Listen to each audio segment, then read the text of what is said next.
Layanan pers resmi Militan Republik Rakyat Donetsk atau DPR merilis rekaman yang memperlihatkan penyerangan di tempat peralatan militer Ukraina di Avdiivka.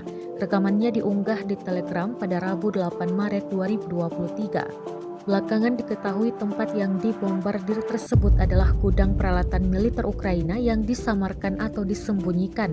Dalam keterangan unggahan disebutkan pasukan Rusia membombardir tempat perlindungan peralatan musuh di arah Avdiivka menggunakan artileri self-propelled.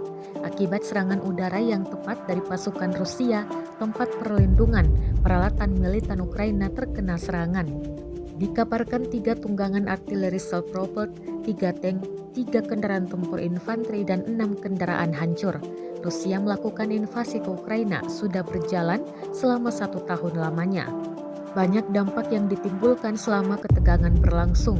Ukraina sendiri sebelumnya adalah salah satu negara yang termasuk dalam basis Uni Soviet, telah menjadi satu kesatuan dengan Rusia.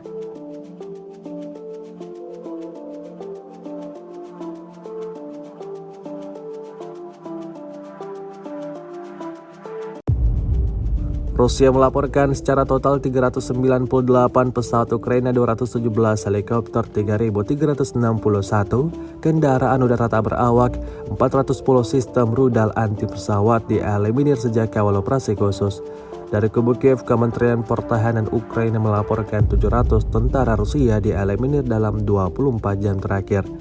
Total 155.530 prajurit Federasi Rusia meninggal sejak awal konflik hingga hari ke-378.